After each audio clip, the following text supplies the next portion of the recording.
नमस्कार दोस्तों आज के इस वीडियो में हम बात करने वाले हैं आरआरबी एएलपी जॉब प्रोफाइल के बारे में। और साथ में प्रमोशन क्या हो सकते हैं, एएलपी में कहाँ तक प्रमोशन होते हैं, एक प्रमोशन होता है, दो प्रमोशन, तीन प्रमोशन, चार प्रमोशन या पांच प्रमोशन या इससे भी अधिक प्रमोशन होते हैं क्या।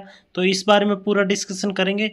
और आपकी सैलरी अगर आप 2026 में लग रहे हैं नौकरी, तो 2026 से लेकर आपके रिटायरमेंट तक आपकी सैलरी कितनी इंक्रीज होगी और किस प्रकार से इंक्रीज होगी, ये भी हम इस पूरे वीडियो में डिस्कशन करेंगे।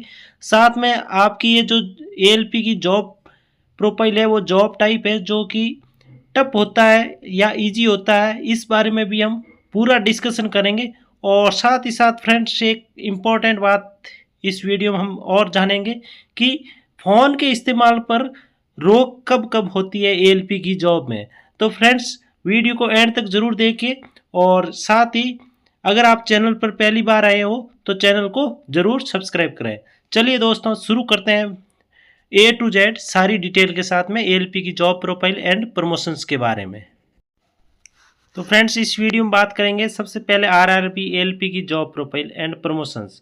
नेक्स्ट सिलेक्शन टाइम पोस्ट क्या होती है और ग्रेड पे क्या होता है। फिर उसके बाद फर्स्ट प्रमोशन कौन सा होता है और उसमें ग्रेड पे आपको क्या मिलती है। सेकंड प्रमोशन कौन सा होता है और ग्रेड पे क्या चेंज होती है। Third and fourth promotion. और नेक्स्ट सबसे इम्पोर्टेंट बात कि आपको इस एएलपी की जॉब में क्या चांसेस मिलते हैं, chances of selection in higher post and B group post after which time, मतलब कितने टाइम के बाद में आपको इस जॉब में आप एक हायर पोस्ट अधिकारी पोस्ट पे भी आप सेलेक्ट हो सकते हैं क्या, उसके बारे में भी डिस्कशन करेंगे। तो फ्रेंड्स वीडियो को पूरा देखें और अगर आप एंड तक देखेंगे तो आपको एएलपी की जॉब प्रोफाइल और उसके सारे वर्किंग के बारे में आप ये पक्का जान जाओगे। तो फ्रेंड्स सबसे पहले हम बात करेंगे आरआरबी एएलपी की जॉब प्रोफाइल के बारे में। सबसे पहले जॉब प्रोफाइल के बारे में फ्रेंड्स आपको लगभग तो जब आप फॉर्म भरते हैं, इसकी तैयारी करते हैं एएलपी पोस्ट की, तो आपको लगभग थोड़ा बहुत आइडिया होता है कि क्या जॉब प्रोफाइल होने वाली है, कितने ड्यूटी आवर्स होने वाले हैं, उसके बारे में डिस्कशन करेंगे।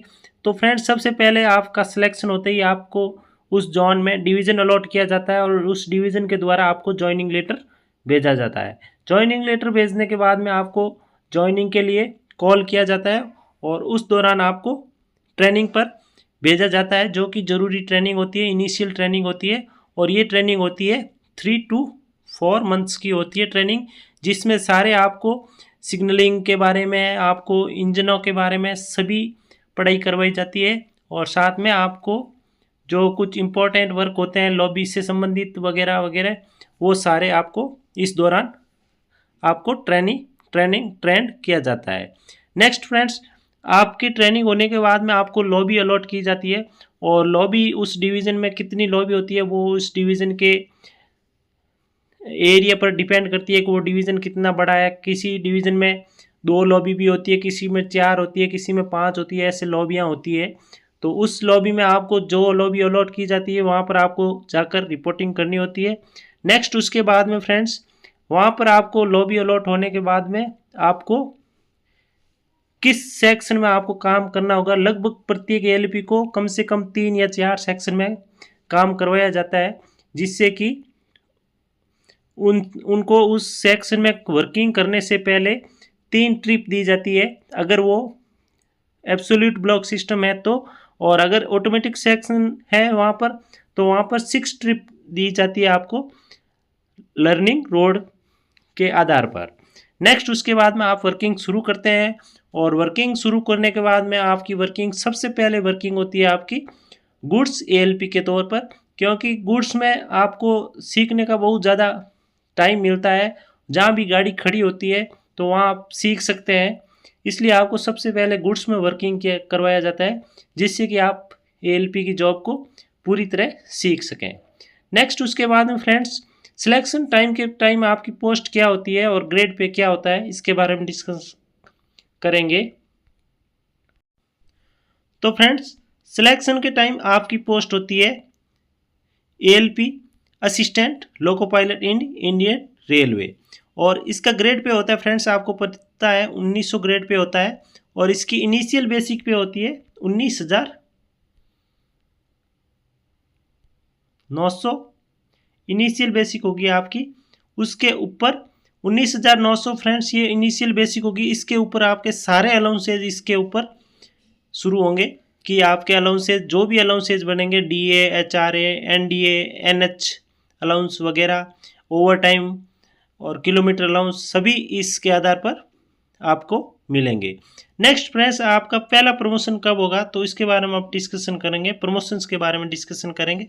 अगर आपको ALP की जॉब प्रोफाइल के बारे में और डिस्कशन करना है तो आप कमेंट सेक्शन में ज़रूर बताएं, ताकि अगर केवल जॉब प्रोफाइल के बारे में बताएंगे तो यहाँ कम से कम जॉब प्रोफाइल के बारे में 10 से 12 मिनट का वीडियो बनेगा। तो आप कमेंट सेक्शन में ज़रूर बताएं कि आपको जॉब प्रोफाइल के बारे में अलग से वीडियो चाहिए। नेक्स्ट अब हम बात करेंगे प्रमोशंस कितने होते हैं ALP में। तो फ्रेंड्स, फर्स्ट प्रमोशन होता है ALP का आपकी लॉबी ज्वाइनिंग के बाद में 2 साल बाद में, यानी जिस दिन आपकी ट्रेनिंग शुरू होती है उस दिन से नहीं, बल्कि जिस दिन आपको लॉबी अलॉट होती है, जिस दिन आपकी पोस्टिंग होती है उस लॉबी में, उस डे के बाद में 2 ईयर्स के बाद में आपकी फर्स्ट प्रमोशन के लिए आप एलिजिबल होते हैं सीनियर ALP, जो कि प्रमोशन का नाम है सीनियर ALP वरिष्ठ सहायक लोको पायलट। और फ्रेंड्स, सीनियर ALP का प्रमोशन होता है तब आपके कैडर में सबसे पहले देखा जाता है कि आप वहाँ पर जितने ALP का कैडर है, यानी मान लीजिए ALP का वहाँ पर कैडर है उस डिवीज़न में 100, वहाँ पर लॉबी पर डिपेंड नहीं होगा ये फ्रेंड्स, डिवीज़न पर डिपेंड होगा। यानी डिवीज़न में ALP की पोस्ट है 100 और 100 में से 80 कैंडिडेट होते हैं वो सीनियर ALP होते हैं और 20 कैंडिडेट होते हैं वो ALP होते हैं। तो अगर आपका नंबर 80 के अंदर आ रहा है और 2 साल आपके कंप्लीट हो गए हैं तो आपका सीनियर ALP में नंबर आ जाएगा और डिपार्टमेंटल ऑर्डर के द्वारा आपका प्रमोशन करवा दिया जाएगा। नेक्स्ट उसके बाद में आपका ग्रेड पे चेंज होता है और ग्रेड पे चेंज होकर आपका ग्रेड पे हो जाता है 2400 ग्रेड पे पर आप प्रमोट हो जाते हो फर्स्ट प्रमोशन के बाद में। नेक्स्ट फ्रेंड्स, इसके आधार पर आपकी बेसिक हो जाती है 25,500 बेसिक हो जाती है 2400 ग्रेड पे की। और इसके अलावा आपके जो सारे HRA DA वगैरह है ये सभी इस पर लगना शुरू हो जाएंगे। नेक्स्ट इसमें आपको फ्रेंड्स जो किलोमीटर अलाउंस मिलता है वो भी आपका इंक्रीज हो जाता है, लगभग 20 से 25 पैसे इंक्रीज हो जाता है, जिससे कि आपको किलोमीटर अलाउंस में भी फ़र्क देखने को मिलता है। और बेसिक बढ़ने से आपकी सैलरी में लगभग 10 से 15 हज़ार का फ़र्क आ जाता है फर्स्ट प्रमोशन के बाद में। और इस दौरान फ्रेंड्स आपका जस्ट सीनियर ALP बनने के बाद में आपको उस लॉबी की वर्किंग के अनुसार लगभग आपको पैसेंजर मेल में बुक करने लगा दिया जाता है, जिससे कि आप थोड़े सीनियर हो जाते हो, उससे आप वहाँ पर मेल वर्किंग कर सकते हैं, पैसेंजर वर्किंग कर सकते हैं। नेक्स्ट देखेंगे फ्रेंड्स, सेकंड प्रमोशन कौन सा होता है और उसमें ग्रेड पे चेंज होता है या नहीं होता है वो देखेंगे। तो फ्रेंड्स, सेकंड प्रमोशन होता है ALP में एज ए सेंटर, मतलब आपको स्टेशन पर जो कोचिंग गाड़ियाँ होती है, आप स्टेशन पर देखते हैं कि इंजन इधर से कटकर दूसरी साइड लग रहा है, तो उस दौरान वो जो इंजन लगाता है उसकी पोस्ट होती है सेंटर पोस्ट होती है, जो कि सीनियर ALP के बाद में आपका सेकंड प्रमोशन होता है। और ये प्रमोशन होता है लगभग उस डिवीज़न में लगभग प्रत्येक लॉबी में 30 से 40 पोस्ट होती है जो सेंटर के लिए कैडर बनाया जाता है। उसमें आपको जैसे जैसे आपकी सीनियरिटी के आधार पर आपकी सूटेबिलिटी होती है उसके आधार पर आपका सेंटर में प्रमोशन किया जाता है। और ये प्रमोशन हो जाता है अभी के जैसे पिछले कई सालों से जो ट्रेंड चला आ रहा है कि लगभग 5 से 6 साल 4 से 6 साल के बीच में आप सेंटर बन जाते हैं। 4-5 साल के बाद में आपका नंबर सेंटर में आ जाता है और सेंटर में लगभग आप 5 से 6 महीने वर्क करते हैं, तो 6 महीने तक वर्किंग के बाद में आपका। और हाँ फ्रेंड्स, इसमें ग्रेड पे फ्रेंड्स सेंटर में ग्रेड पे 2400 ही रहता है और आपको 2400 ग्रेड पे में ही काम करना होता है, लेकिन आप एक लोको पायलट बन जाते हैं और loco pilot centre LPS post बन जाती है आपकी और आप लोको पायलट कैडर में आ जाते हैं। अगर आपका अगले 2 साल तक कोई प्रमोशन नहीं होता है, लोको पायलट गुड्स में प्रमोशन नहीं होता है, तो आपको यहाँ पर 2400 से 4200 का प्रमोशन, यानी आपको 2400 से 4200 की बेसिक में डाल दिया जाएगा अगर 2 साल तक आपका प्रमोशन नहीं होता है। और अगर इस दौरान आपका प्रमोशन हो जाता है तो आप नेक्स्ट प्रमोशन, थर्ड प्रमोशन ले लेते हैं और उसका नाम है फ्रेंड्स लोको पायलट गुड्स। तो फ्रेंड्स नेक्स्ट प्रमोशन हो जाएगा आपका एलपीजी के तौर पर हो जाता है। और लोको पायलट गुड्स बनने के बाद में फ्रेंड्स आपकी बेसिक हो जाती है 2400 से चेंज होकर 4200, यानी आप लेवल 6 में आ जाते हैं, 4200 ग्रेड पे के कर्मचारी बन जाते हैं। और इस दौरान आपकी बेसिक हो जाएगी 35,400, आपकी 4200 ग्रेड पर मिनिमम बेसिक होगी 35,400 बेसिक हो जाएगी फ्रेंड्स। और 35,400 बेसिक होने के बाद में आपकी वर्किंग क्या होगी, तो आप एक इंडिपेंडेंट लोको पायलट बन जाएंगे और अब आप खुद गाड़ी चला सकेंगे। और इस दौरान आपको गाड़ी चलाने के दौरान आपके जो भी अलाउंसेज है वो सारे लगभग 4200 ग्रेड पे के उधर ऊपर बनेंगे। और आपको जो रेलवे के द्वारा पास पीटीओ मिलते हैं वो भी इंक्रीज हो जाएंगे और आप सेकेंड से फर्स्ट एसी का पास मिलने लग जाएगा आपको, फर्स्ट एसी के बराबर का। और नेक्स्ट फ्रेंड्स इसमें आपको और भी कई बेनिफिट होंगे कि आप अगर इसमें 3 साल तक वर्किंग करते हैं या 2 साल तक वर्किंग करते हैं एलपीजी में, तो आप स्टेशन पर जो स्टेशनरी पोस्ट होती है, काफ़ी सारी जो पोस्ट होती है वो लोको पायलट ही हैंडल करते हैं, तो उसमें भी आपके चांसेस बन जाते हैं कि आप वहाँ पर डेपुटेशन पर 2-3 साल के लिए वहाँ वर्क कर सकते हैं एज ए कंट्रोल ऑफिस में वगैरह, तो इसका भी बेनिफिट मिलता है। और इस जॉब में आपको लगभग 4-5 साल से लेकर 8-9 साल की वर्किंग के बाद में आपका नंबर लोको पायलट पैसेंजर में आएगा, जो कि चौथा प्रमोशन होगा आपका। और लोको पायलट पैसेंजर में आपका फ्रेंड्स बेसिक में ग्रेड पे चेंज नहीं होगा, ग्रेड पे 4200 ही रहता है। और इस दौरान आपको एक इंक्रीमेंट मिलता है, एक एक्स्ट्रा इंक्रीमेंट मिलता है, जो कि बहुत ही आपके लिए प्रॉफिटेबल होता है। नेक्स्ट आपको एलपीपी में प्रमोशन होने के बाद में आपको पैसेंजर गाड़ियाँ दे दी जाती है as a independent loco pilot. और इस दौरान आप साल भर या 2 साल तक वर्किंग करते हैं, तो उस दौरान आपका जैसे जैसे ऊपर लोको पायलट मेल का कैडर खाली होता है, तो आपका नंबर लगभग लोको पायलट गुड्स बनने के 8-9 साल बाद में आपका वर्किंग में टाइम निकलने के बाद में आपका नंबर लोको पायलट मेल में आने लग जाता है, जिसकी पोस्ट का नाम होता है LPM loco pilot mail express. और इस दौरान आपको फ्रेंड्स फिर से आपका ग्रेड पे है वो चेंज नहीं होता है, और आपकी बेसिक है उसमें आपको एक इंक्रीमेंट और एक्स्ट्रा दिया जाता है, जिससे कि उस दौरान आपकी सैलरी और इंक्रीज हो जाती है। और फ्रेंड्स सैलरी कितनी इंक्रीज होगी वो हम वीडियो के लास्ट में बताएंगे। नेक्स्ट है फ्रेंड्स एलपीएम बनने के बाद में आपका अगला प्रमोशन होता है या नहीं होता है, उसके बारे में भी डिस्कशन करेंगे। तो फ्रेंड्स एलपीएम बनने के बाद में आपका प्रमोशन नहीं होता है, लेकिन फ्रेंड्स एलपीएम बनने के बाद अगर आपको सुपरवाइज़र बनना है या अधिकारी बनना है, तो उसके लिए भी लोको पायलट में चांसेस है, तो वो देखते हैं फ्रेंड्स।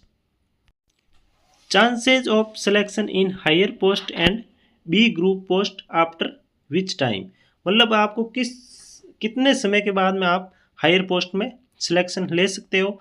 तो फ्रेंड्स आपको अगर लोको पायलट गुड्स जिस दिन से बने हैं, लॉबी ज्वाइनिंग नहीं फ्रेंड्स, जिस दिन आपका प्रमोशन लोको पायलट गुड्स के तौर पर हो गए, यानी आप 4200 ग्रेड पे में आ गए हो, उस दिन से आप अगर 10 साल की वर्किंग करते हो, यानी 10 साल बाद में, या फिर जो किलोमीटर अलाउंस होता है उसमें आपके 5 लाख किलोमीटर एक्चुअल बनने के बाद में आप यहाँ पर सीएलआई पोस्ट के लिए एलिजिबल हो जाते हैं, जो कि होती है सीएलआई पोस्ट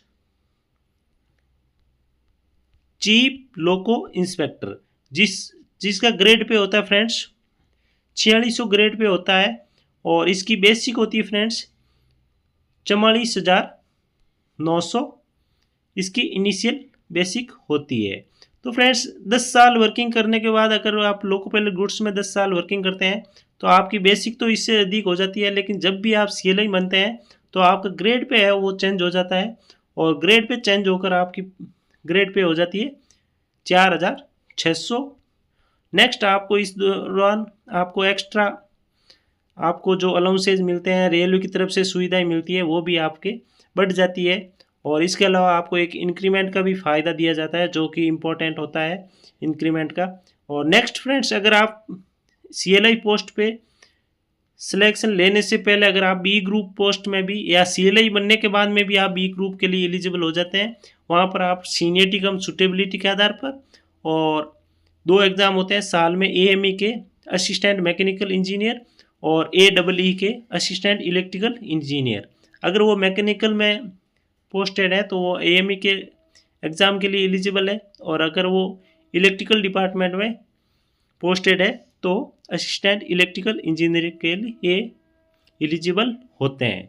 तो फ्रेंड्स, CLI बनने के बाद में भी आपके पास में चांसेस रहते हैं कि आप B ग्रुप पोस्ट के लिए सेलेक्ट हो सकते हैं एग्ज़ाम देकर, और वो एग्ज़ाम साल में लगभग प्रत्येक जोन में 5 से 10 वैकेंसी के लिए आता है, और उसमें सारे CNW लोको पायलट वगैरह एलिजिबल होते हैं।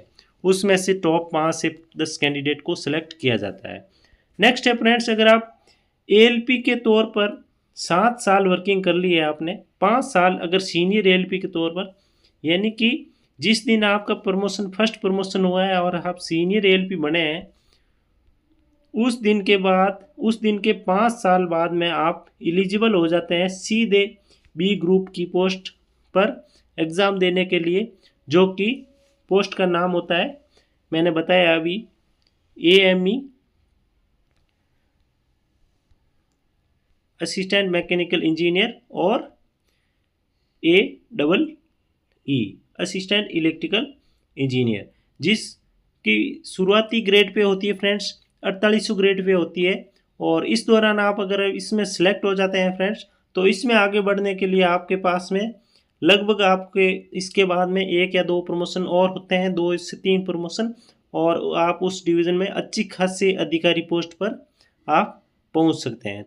और फ्रेंड्स, फ़ोन के इस्तेमाल की बात है तो फ्रेंड्स, जब भी आप ऑन ड्यूटी करेंगे लॉबी से, तो ऑन ड्यूटी करते ही आप वर्किंग कर रहे हैं, अगर वर्किंग कर रहे हैं तो आपका फ़ोन स्विच ऑफ होगा, और वो फ़ोन स्विच ऑफ रहेगा आपका एट ए डेस्टिनेशन पॉइंट तक, यानी कि आप ऑफ ड्यूटी करने तक आपका फ़ोन स्विच ऑफ रहेगा।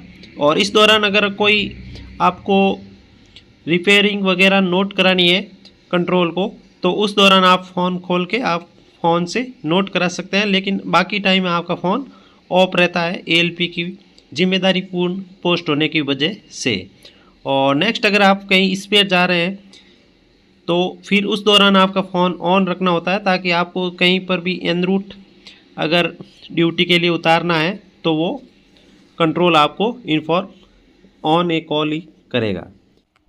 और फ्रेंड्स, इन लास्ट सैलरी के बारे में डिस्कशन कर लेते हैं। तो फ्रेंड्स, सैलरी आपकी रहेगी, इनिशियल सैलरी लगभग रहती है ALP की पोस्ट पर जब आप सेलेक्ट होंगे, और उसके बाद ट्रेनिंग के बाद में फर्स्ट मंथ की आपकी सैलरी लगभग इन हैंड 55,000 से 60,000 के बीच में आपकी सैलरी आएगी मिनिमम। लगभग ये अंदाज़ा है 50,000 भी हो सकती है, 65,000 भी हो सकती है। वो आपके डिवीज़न लॉबी के ऊपर डिपेंड करता है कि आपको किन सेक्शन का LR दिया जा रहा है, उसके ऊपर डिपेंड करता है।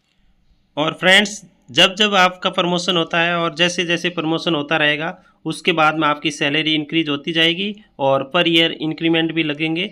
जिसके बाद अगर आप LPG की पोस्ट पर जब सेलेक्ट होंगे, उस दौरान आपकी सैलरी इन हैंड 1 लाख से अबव आएगी, अबव 1 लाख आएगी। और नेक्स्ट, आप रिटायरमेंट की एज तक पहुंचेंगे, तब तक आपकी सैलरी ALP में, यानी लोको पायलट मेल बनने के बाद में CLI बनते हो, आप हायर पोस्ट पे जाते हैं, और उस दौरान आपकी सैलरी में लगातार इंक्रीमेंट की वजह से और सरकार के DA वगैरह बढ़ाने से, वेतन आयोग की वजह से आपकी सैलरी लगभग in last at a retirement time above 3 lakh से अबोव ही होगी, उससे मिनिमम नहीं होगी किसी भी कंडीशन में। तो फ्रेंड्स ये वीडियो है, अगर आपको और भी किसी पोस्ट के बारे में डिस्कशन, जॉब प्रोफाइल के बारे में जानना हो, सैलरी के बारे में जानना हो, तो आप कमेंट सेक्शन में ज़रूर बताएं। और एएलपी की तैयारी कैसे करते हैं, प्रिपरेशन कैसे करते हैं, उस बारे में भी डिस्कशन करना है तो आप कमेंट सेक्शन में ज़रूर बताएं, ताकि उस पर भी एक वीडियो बनाया जा सके। थैंक्स दोस्तों, मिलते हैं नेक्स्ट वीडियो।